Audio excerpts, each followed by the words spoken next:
All right, well, kia ora everybody. Welcome to another super special episode.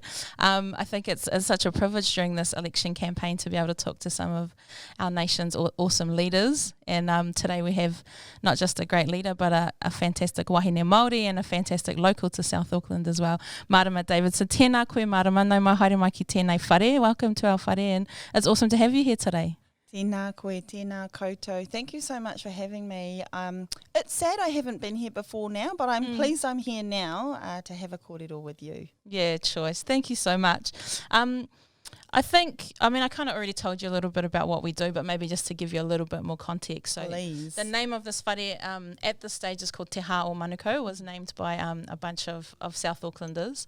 But we are in the middle of transitioning across to align with Grid Auckland, the innovation space in the city, and so we're soon to be called Grid Manukau, which is going to be really exciting for us. Cool. We are Ngahere Communities. We're a social enterprise based here in Manukau, predominantly owned and operated by wahine Maori and Pasifika women, and we're super proud of that, and we love what we get to do here. Our mission is around helping support our people achieve their dreams, and particularly through the avenues of creativity, innovation and entrepreneurship. So running a space is part of what we do. We also run a program called Tukua, and Tukua is about seeing our people thrive. Beautiful. I love it. All of yeah, it. Yeah, and as I told you just before, we just over lockdown developed a brand new online platform called Cornei in partnership with Shopify and Hill Farrance, a venture capital investment firm, and we're really excited about that. That's about profiling and building Aotearoa brands and the entrepreneurs behind them, and we can see that entrepreneurship is a really awesome way, especially for wahine, but for all of our people to show what they're made of and to,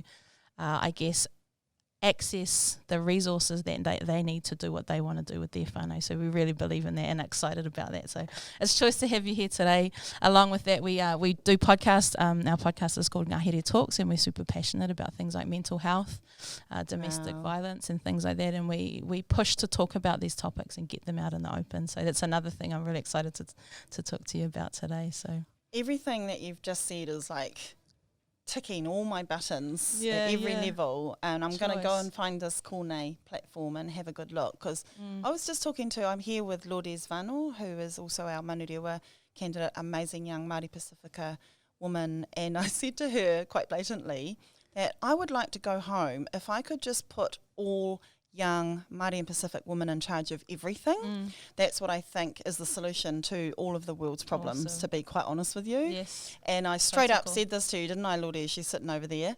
And, I said to her, I'm just holding this space until you all get here. Because that, for me, the solution to everything we are trying to address in the world and the answers are with young Māori, Pacific and brown women all over the world. Indigenous women. Absolutely, Indigenous women all over the world. And it just happens that for me and for the Green Party, rebuilding our communities by supporting our local collaborative enterprises, but especially those run by brown women, for me again is the economy that we need to create. And I'm an avid supporter. I often tell people at the markets, it is the Māori and Pacific women that I will run to their stalls and throw my money at them, buy all the earrings. I'm like wearing clothing most of the time that is sourced by Māori and Pacific women, sourcing pre-loved clothing as part of their sort of consultancy business. So I'm really heavily into promoting women-led business in particular, but Māori and Pacific women in enterprise as well. Yeah, awesome. I love that. So me personally, I'm not like hard out into politics. I don't get a lot of politics, but what I do love is talking to politicians about who they are and the amazing things that they get to learn. It's not an easy profession to do, but that's awesome. So I want to have a few chats to you today just about who you are, and then I'm sure we'll flow into a couple of other things as well. But tell us, where were you born and what was your upbringing like? He mokopuna tēnei o ngā iwi o te taitokero, no ngā puhi te rarawa o ngā hapu o Hokianga, no te hikatu me ngai tūpoto, ngā hapu.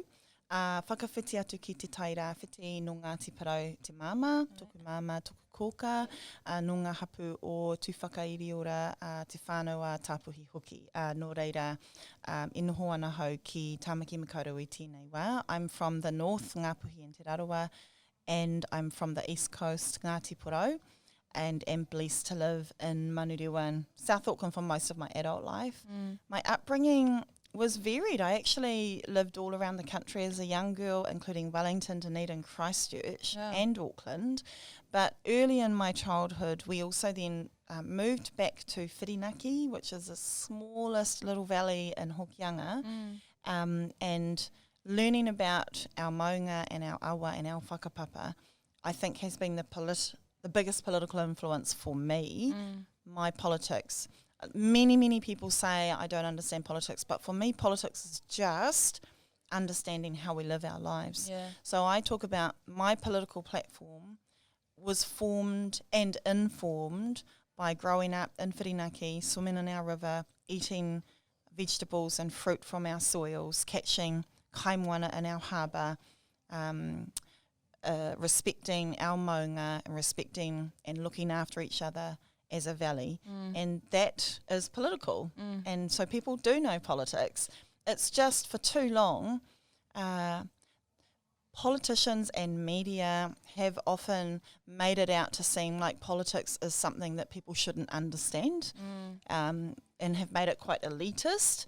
Actually, everyone who's alive, everyone who is living knows politics, because politics is just how we live every day, how decisions are made, how our cities are built, whether or not you can afford affordable home, whether or not you have healthcare. That's all that politics is those big decisions. Awesome. I love that, and the way you view the world, I suppose. Yeah, exactly. The things that you value. Yeah. So what would you say has been your biggest achievement in life so far? Oh, gosh, that's got to be, I'm really proud of being a mum to my children. And it's not because, like, obviously to me they are the best amazing humans in the world, but that's unconditionally, right? So they're also flawed human beings. They're not perfect, but that doesn't require, I don't require them to be perfect. I'm proud of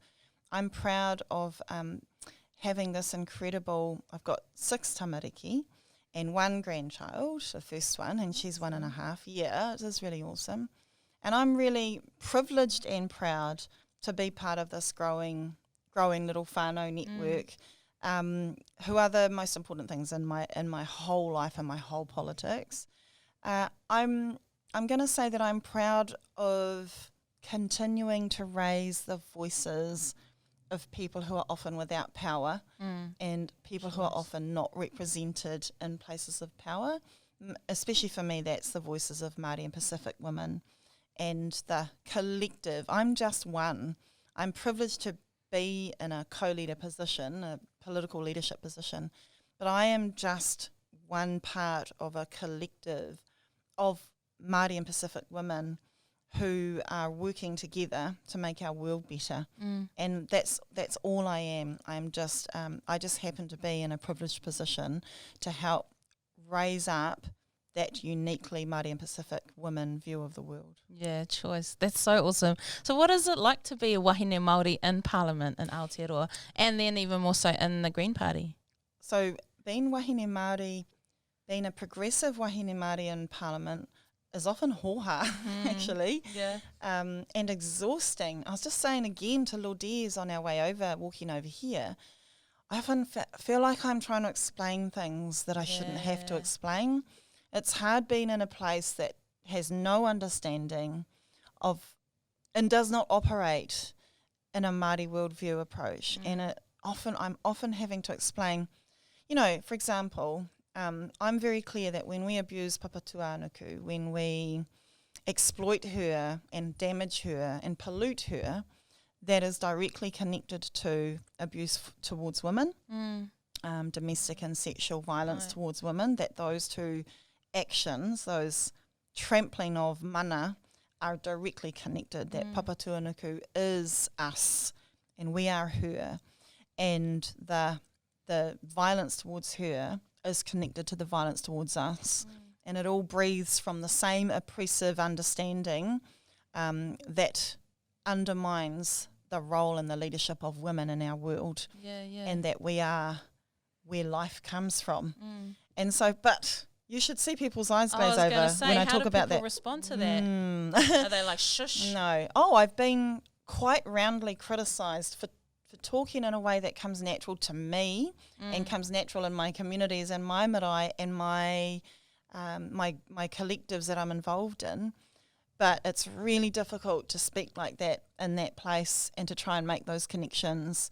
Making any connections at all between issues is a big no-no in that place, I have to say.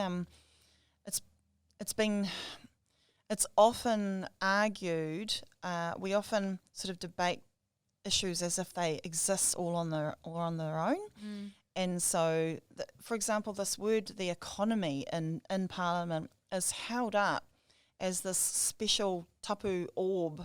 The economy is nothing. There is no such thing. There are people and there is our planet, and we make decisions for the well-being of both. That's what the economy is. It is using the resources and the living systems that we have and whether or not that benefits people on the whole. But we treat this word economy as if it's some special sacred ball. It's just people and our living systems. But it is prioritised as if making money is the most important thing, is the only way that we are going to survive. And trying to sort of cut through that as a Māori woman in politics is really hoha. Yeah, I bet. And I do think that the Labour Green New Zealand First coalition has pushed us towards that. It's been choice to see some movement. So it's awesome to see what's coming next. You're right. And that needs to go back again. Like, I really want to acknowledge people like our first co-leader, Jeanette Fitzsimons of the Green Party, who passed away recently.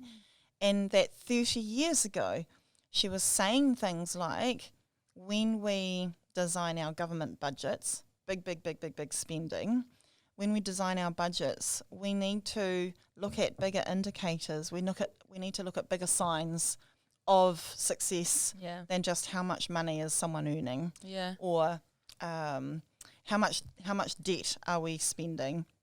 She was very clear that we need to look at whether our rivers are healthy, whether people have enough to survive, whether our soil is healthy. And those things have been ignored for a long time when it comes to assessing economic development. And I'm pleased to see we're finally starting to get some traction on that. But again, Indigenous people have understood this forever. And it all comes down to what your definition of wealth is. Absolutely, all success, wealth. I like that there's a little quote from Bob Marley that I've seen going around social media recently, and they asked him about if he was a rich man. And he goes, what are you talking about, rich? I'm not the kind of man that has those kinds of treasures, but I'm a rich man. Yeah, exactly. I really like that. Exactly, like treasuring water as a taonga rather than something to be exploited and used and irrigated. We are now facing massive problems because we did not treat our rivers as ancient tupuna. And we just kept pouring pollutants into the rivers and at the agenda of wanting to make money. That is what has happened. And now we are, we will not be wealthy at all if we have no water. So, it's really trying to sort of overturn the way that we have defined success and well-being. Yeah, that's awesome. All right, so human rights is big for you. Why?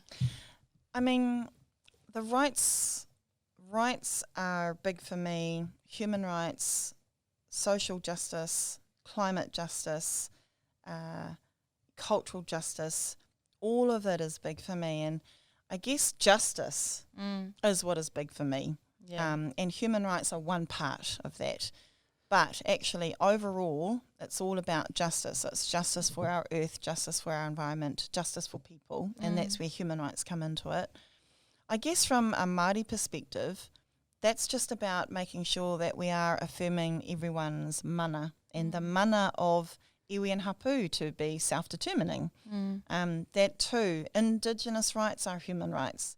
Trans people rights are human rights. Rainbow whānau are human rights. So it's also about understanding that everyone needs to be able to walk in the world as they are, who they are, and be respected for who they are.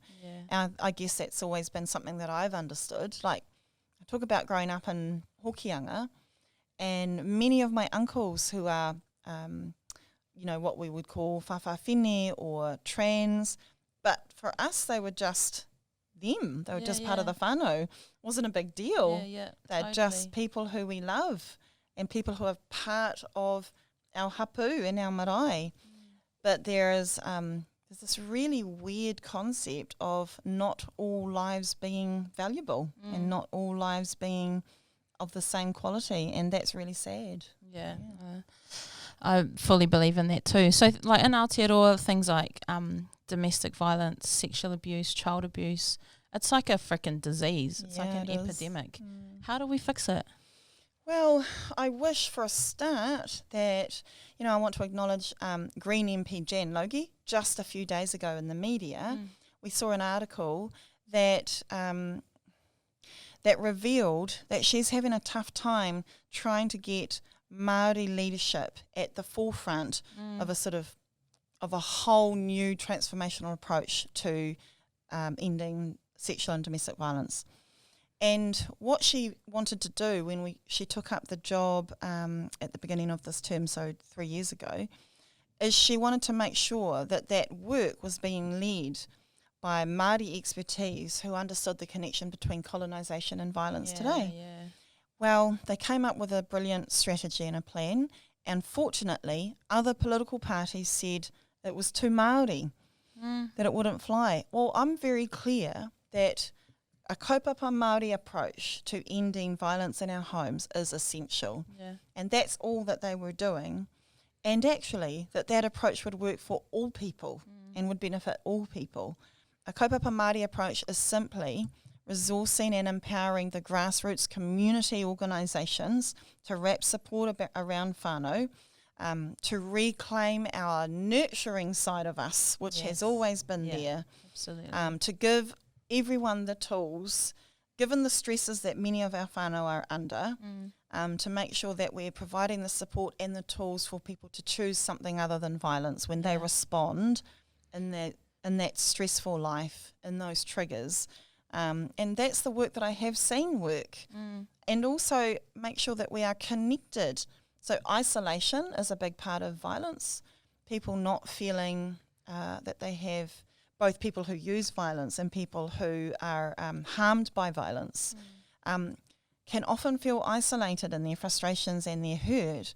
And so making sure we are reaching in and connecting ourselves, making sure we are supporting those who use violence as well, to provide them with a safe space for them to be honest about what's going on so that they can choose a different path. And that's what Te Rōpū was sort of trying to set up, a nationwide framework, a long-term enduring framework. Unfortunately, Jan's leadership has not been welcomed by the ministers from other political parties. So we'll keep going. We'll keep going. We'll keep pushing that through. And hopefully this next term we can make some real headway into that as well. It's a big challenge, eh? It's a big challenge. I mean, at the heart of... there's a lot of systems we need to reform, not just the violence and justice systems, which involve a lot of systems. But if we take Oranga Tamariki, for example, again, removing babies, the state removing newborn babies just creates more trauma. And the kaupapa Māori support, the aim of that is to keep all babies safe. And again, it is to wrap around that support so whānau have other tools so that they feel that they are not isolated and alone, so that they have loving tools to reach on that we've always had. We've always had these loving tools. He taonga te mokopuna is something that we've always understood, but not all our whānau have that in their toolbox. And so we... Or have experienced that themselves. Or have experienced that, and that's why they don't have it in their toolbox. So returning those tools with whānau support and with kaupapa Māori organisations and approaches. I mean, literally here in Manurewa, that's something as simple as nannies knocking on the door of those whānau who don't trust any agency, and it takes them months and months and months to establish enough trust to be able to go into those homes and be there and help those whānau be accountable as well to their tamariki and to their partners, as well as support them to find where they can get some help as well. Choice. I feel like I could talk about this one forever, but I've got a few other ones I want to talk to you about. Kapai. Ehu mātau, from your perspective, from what you see, what's going on, and are we going to get to the bottom of this? Yes, I believe we are, and it's only because, again, the young, inspiring leadership of the young wahine Māori particularly at the front line. And I'm not just talking about the incredible leadership of people like Pānia and Kiane, Pānia Newton and Kiane Matata Sipu. I'm talking about the leadership at all levels of that movement, whether it was the people organising the rubbish cleanup, the people organising the frontline security, the people organising the kai and keeping the fire alive. I mean, I was privileged to sit on the front line several nights, but have been backing them for over 6 years now. So I've seen the insights. I am probably the politician that most in the whole country who has seen the insights and the back door of what has gone on, the discussions, the planning. I know it better than any other politician in the country. And I'm proud of what they have managed to achieve, which is that they halted a big, giant company. That's huge. Yeah. They stopped a big multi-billion-dollar international company from building on that whenua. And that was just pure grassroots action, pure wahine leadership, knowing how to organise, knowing how to unite people in the banner of peaceful resistance. Yeah. Peaceful, non-violent techniques. You know, hello, that's incredible. And yes, we will continue to see progress towards a peaceful resolution that everyone can live with because they demanded it. Because also, the minute any bulldozer moves in on that land, unless that has been approved by the kaitiaki, they'll just rally up thousands overnight. Yeah. Back again, It's been a privilege to be a part of and also to spectate as well. If it was your decision, what would you do? Give it back. Yeah. What about Fletcher's? Give it back because... Would you pay them? We would have to. Yeah. And that is the Crown's mistake. Yeah. So, Crown has to take some responsibility from that, and it's fair enough that Fletcher's want some compensation, regardless of what I think. Poor things haven't got enough money, eh? Yeah. Regardless of what I think that the Crown rushed through some really shoddy law to try and speed up some building, and they didn't think ahead. Yeah. So I think that the Crown has to bear some responsibility, but it would be stuff all in comparison to better tiriti justice, which has more value than millions can buy, and in comparison to what happens when you give Māori land back, they do good with it for everybody. Yeah. So, exactly, I think we should just give it back. Okay. We won't talk any more about that, but we're huge fans of Ihu Mātou, and try and support the team there as much as we can with what we have. What I would love to hear a little bit more about from you is about that time you went on the boat, the women's boat to Gaza. Yeah. I remember I was following you a little bit at that stage, and I remember seeing the story came up, and I was fascinated. Yeah, Tell us a bit about that. I mean, a lot of people probably don't even know what that is and what happened to you. Gosh, was it 2016, I want to say? 2016, I was deeply honoured to be asked to join an international boat of, I think, 13 women peace leaders from around the whole world, from all corners of the earth. And it was in the efforts to highlight the plight of particularly Palestinian women and children living under oppression in the unfair rule by the Israel state over Gaza. Now, the politics of that is huge and complex and goes back a long, long, long time. But I think for me, it was about peace through justice. It was about saying very clearly that what is happening in Palestine, and particularly for women and children, is not just. And a whole lot of us came together as peace activists. Oh, gosh, it included our captain, who was a captain of many refugee boats, who would go out there rescuing people whose lives were at risk in the big seas. It included Anne Wright, who's a former US military colonel. Wow.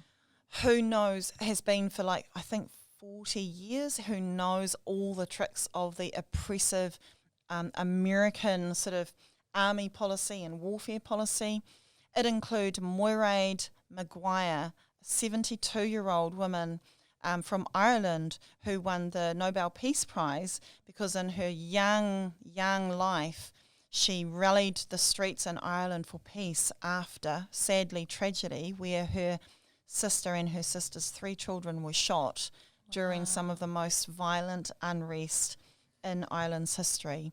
And what did she do? She got everyone on the streets and asked people to put down their guns and rallied for peace. So these amazing women, you know, and I bow to them and their experience, women from all around the world who in very different ways are for peace through justice. And that's what we were doing. We need to keep an international spotlight on the injustice that is happening for Palestinian people from the Israeli state. We need to be very clear to stand against all forms of racism, including anti-Semitism, that anti-Semitism does not help peace movements at all, that we need to uphold the rights of Palestinian people to live in peace, and we need to stop the Israel state from further encroaching on Palestinian land, and that actually breaks international human rights laws. So that's what our boat was about, and it was powerful, and it was something I'll never forget. And we were detained and boarded and deported. They sent out, we were a little boat, tiny little boat, no weapons on board, all women, and they sent out 3 big warships in the middle of the Mediterranean Sea. Oh my gosh. To meet us. And we went to the point of even throwing overboard heavy cast iron pans and any sharp knives from the kitchen, because we wanted to make it very clear, once the boats were in sight, we have no weapons. Yes, we had a pan to cook with, but now that you're here, we're going to get rid of it. We're going to get rid of our knives, throw them overboard, because we wanted to be very clear, we have no weapons on board. We are a boat for peace and justice. And just the solidarity of those women. And then when we were boarded by Israeli soldiers, we sort of just sat there in a circle peacefully, holding each other's hands. And, you know, we did not want to endanger the lives of the soldiers either. And many of them, there's a mandatory conscription. You reach a certain age and you are forced to be in part of their armed forces. So many of they were kids who came onto our boat, some of them. Wow. They were so young, and I just thought, I'm thinking of your mama right now. I'm thinking of your parents and your family and your community, and I don't want any harm to come to you. I don't want any harm to come to us, but I do want to highlight a movement for peace and justice for Palestinians, and that was our approach for the whole entire boat. Wow. And so were they armed? Yes, they always are. Yeah. And again, that's why we didn't want any harm to come to them, because it doesn't matter who's holding the arms, the presence of arms increases the chance of danger and harm. Yeah. So we made sure to be very peaceful when they boarded us, to make sure that no one was going to be harmed. Yeah. And then we were held at the detention centre, sort of prison, for 2 or 3 days before we were then deported, guarded onto the plane and deported. Home. What did happen though is the women contacted us, Palestinian women, who said, we were so inspired and hopeful because of you doing this work. Please keep it up. And that's what we need to do. Awesome. Yeah. Is that one of the defining moments in your life? Absolutely. Yeah, that would have been an incredible and it was experience. tough. It was it was tough being away from home that long, but it was tough being at sea. Actually, the whole boat was sick for the first 3 or 4 days. Oh, no. The whole boat was sick, and some parts of it were really, really rough, but nothing compared to what Palestinian women and children have to live with. Yeah, got to put it in context. Yeah, exactly. Okay, I got 2 more points I want to chat to you about. Okay, social media and online communication. It's continuing to grow, become more and more a part of our lives. There's a couple of things in there. I mean, I love to talk about it because we really support the growth and development of our Māori and Pacifica digital content creators and storytellers. Yes. But from your perspective, what do you see as what excites you, and then what scares you about this, and then how do we help our tamariki thrive in this kind of environment they're growing up in? Well, actually, there's a massive opportunity. We've just come through COVID-19 and lockdowns, and we all of a sudden had become a lot more reliant on the digital world to communicate. We all learned how to Zoom, still badly, some of us.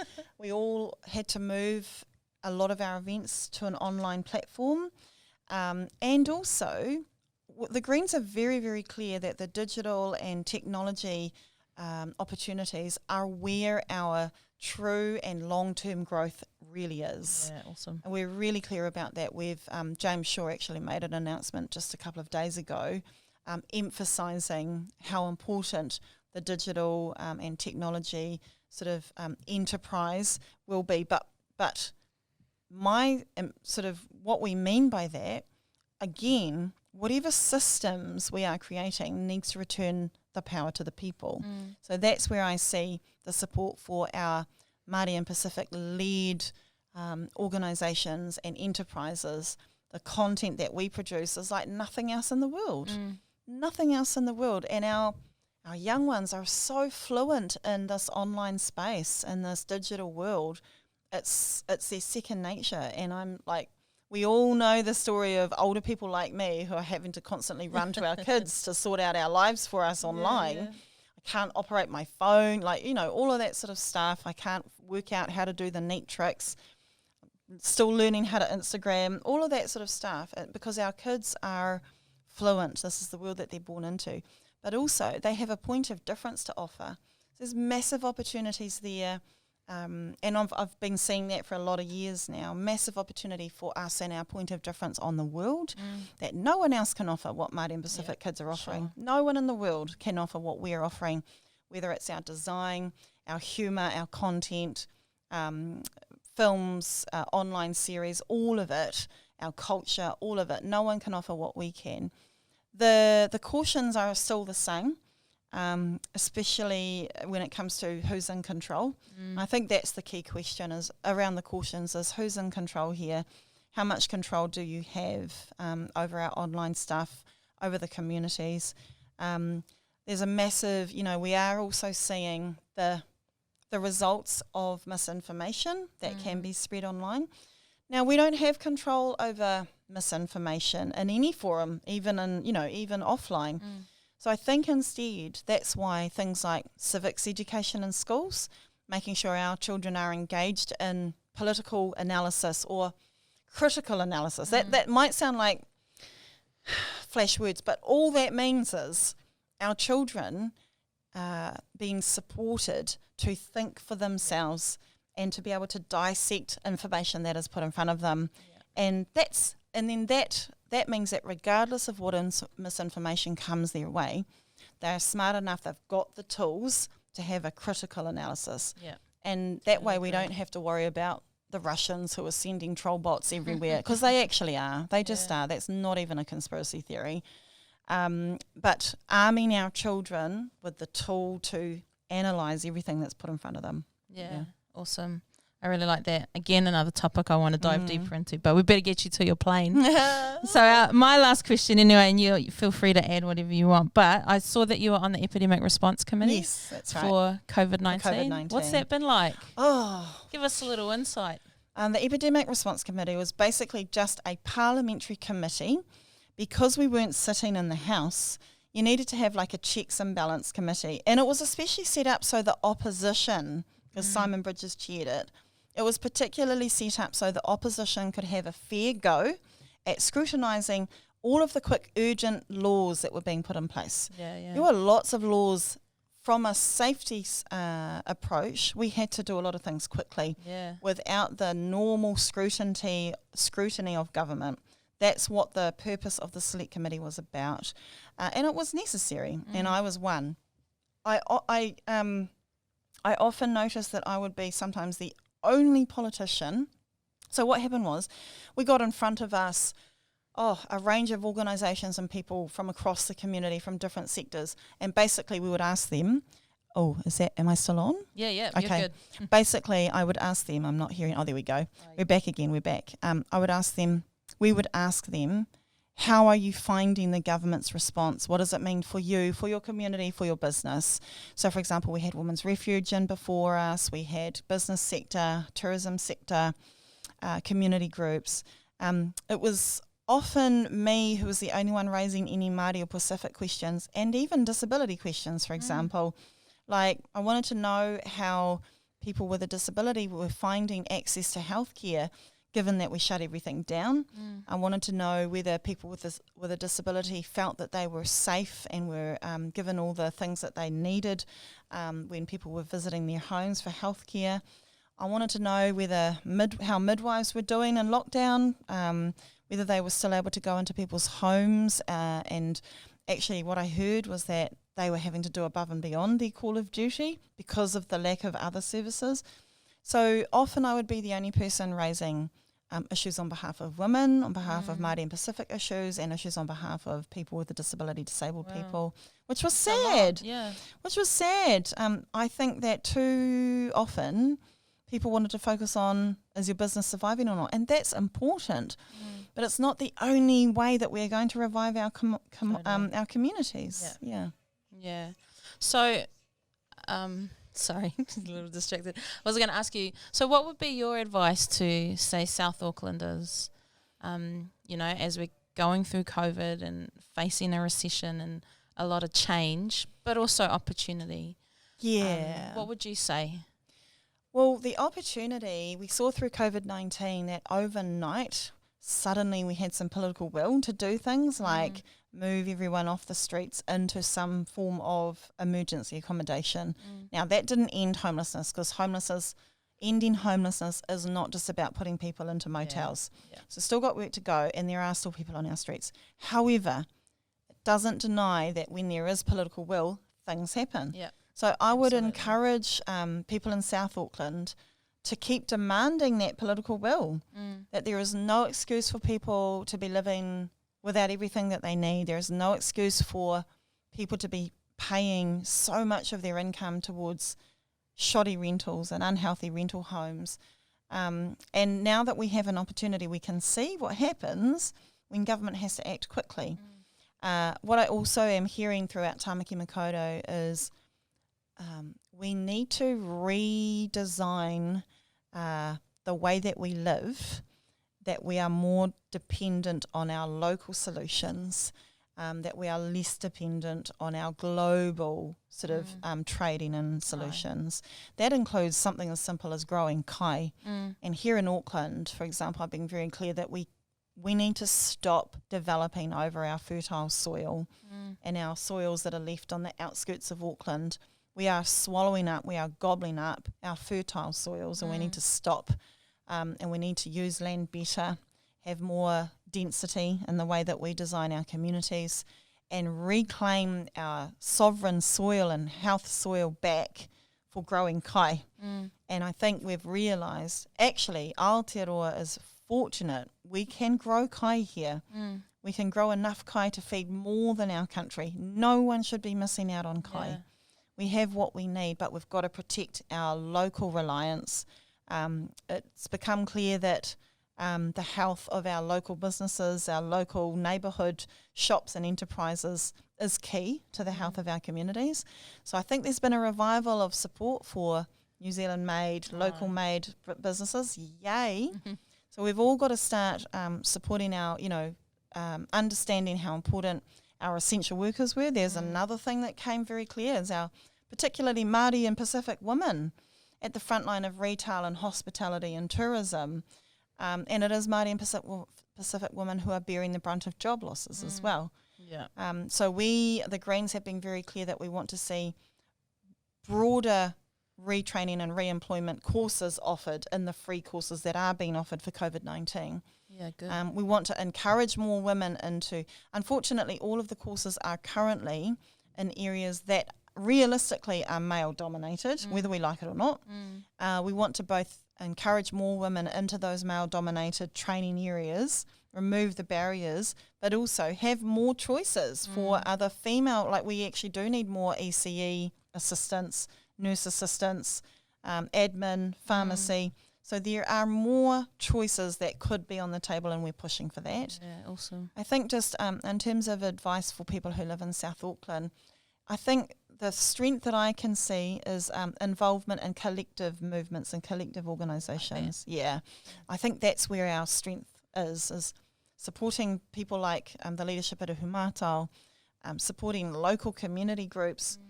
That's how we can really strengthen ourselves, because the isolation is what has created a lot of those problems, feeling isolated from each other. So reach out and become involved with our local grassroots community groups and organisations. Yeah, awesome. And just on that, we are just about to do some mahi with Ministry for Pacific Peoples to support Pacifica women, particularly through our Cornei platform, to help them upskill from their idea, or if they already have an idea on products they're selling, how we get them to that next stage, and using Cornei as a platform for digital like repurposing skills and learning new digital skills and making it more relevant, along with some rangatahi as well, and also some creative tech careers that we're doing with MSD too. So we're trying to play our part here, I think, with, like I said, creators, innovators, entrepreneurs, and finally getting to a point where we're doing some cool stuff with government departments. So looking forward to it. When I talk about getting involved with local organisations, I include this very whare here and the work that you're all doing. Support your mahi, support the anyone being able to share and profile the mahi that's happening right here. And all of the people behind this mahi who I'm looking at right now, our community needs to know about you, and I'm going to be really proud to help sort of get the word out in support of you all as well. Yeah, choice. Anything you wanted to add or ask at the end? Wrap us up. Just to be grateful. I'm really grateful for the opportunity to come and kōrero, and you are the solution. The mahi that you're doing is the solution, and there are so many other organisations like you. And I'm very staunch about Māori and Pacific women need to lead the world, basically. Awesome. Me too. Well, thank you so much, Marama, for coming in, having this kōrero with us. It was really awesome to get to know you a little bit more and the stories behind the stories. Yeah. What you see on media is not always a true reflection of what's really going on. So all the best with this election, all the best with your career and your future. And hopefully this is the start of a choice relationship that we can build. So. I hope so too. Kia ora ngā mihi. Tēnā koe.